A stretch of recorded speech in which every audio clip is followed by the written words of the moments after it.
In this workout, you're going to see 3 exercises that I describe in detail.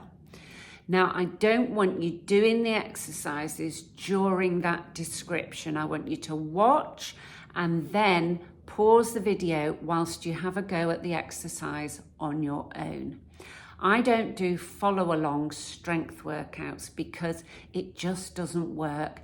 Everybody works at a different pace, they do a different number of repetitions, and it's impossible to focus on doing the exercise correctly if you're trying to watch a video at the same time.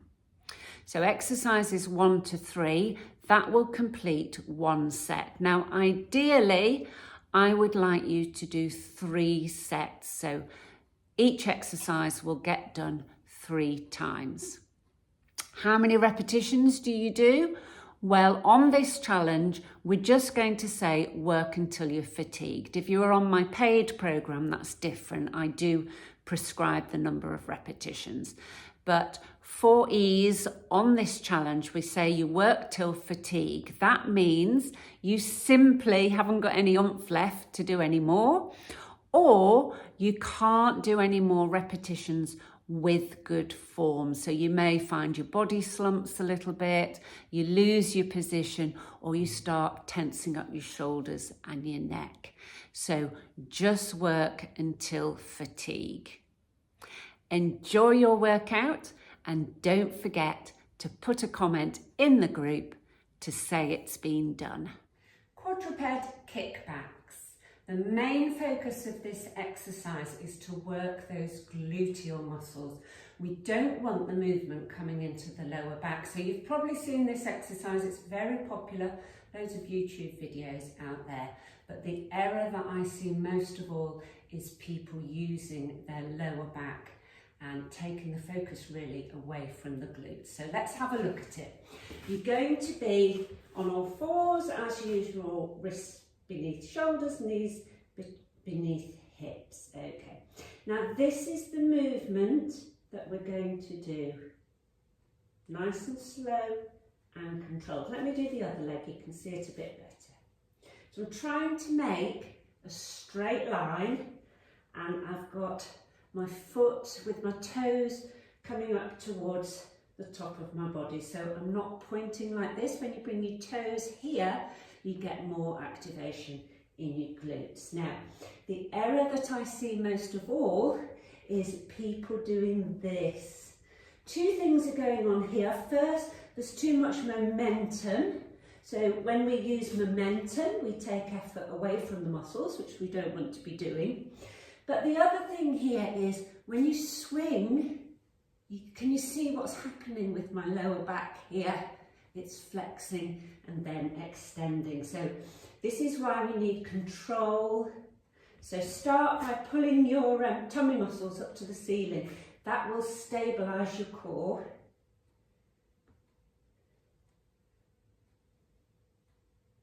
So nice and controlled. When you come here, don't pop your foot down, just bring your knee hovered over the mat. Sorry, don't put your knee down. Nice and controlled, and really focus on squeezing those bottom muscles at the top of the movement. There you go, quadruped kickbacks, and you know how to do it properly.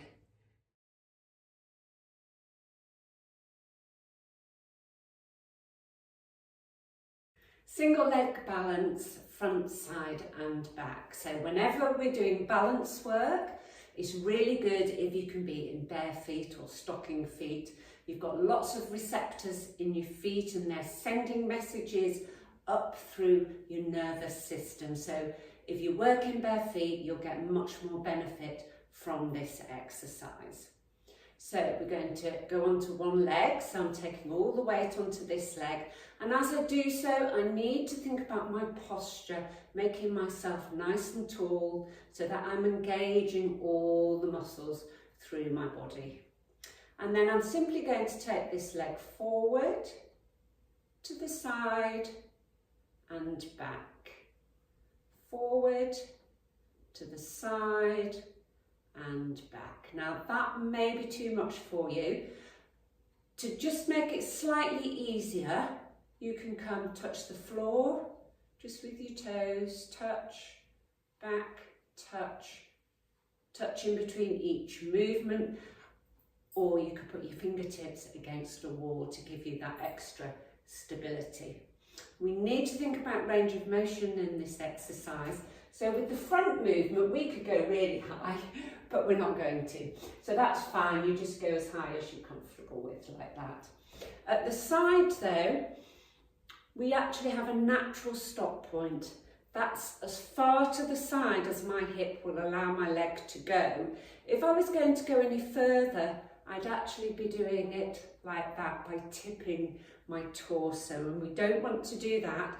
So just go, you'll feel that stop point where you can't go any further. Equally, when you do the reverse, so hip extension, it's exactly the same. You'll reach here. The only way to go any further is to tip your torso forward, and we're not doing that.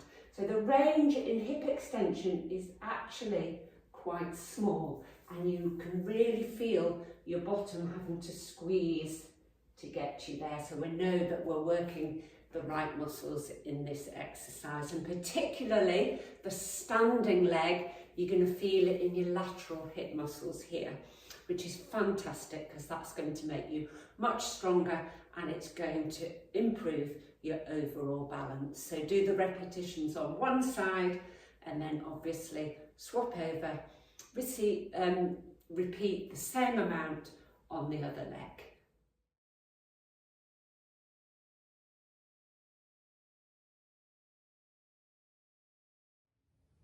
This exercise is Prone A. It's a fantastic exercise for improving your posture, and it's particularly good for those people who find themselves sitting at a desk for endless hours each day. So we're going to be working the muscles between your shoulder blades here in your upper back. So prone, of course, simply means lying on your tummy, and I want you to place your forehead on the mat. So we're wanting to avoid any extension here. Forehead on the mat, so everything's in a nice straight line, and that position is not going to change during the exercise.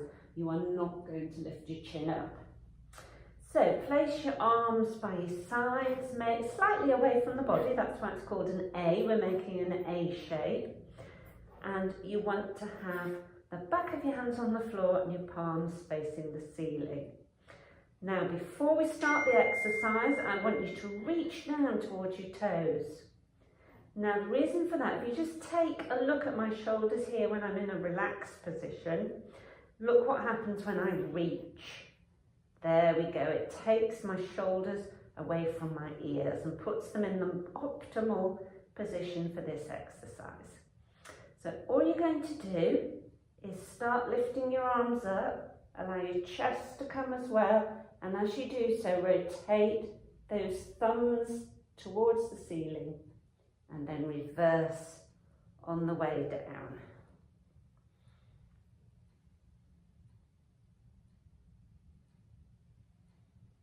Making sure you keep pointing down with those fingertips, keep your shoulders away from your ears, and making sure that your head stays in that same position.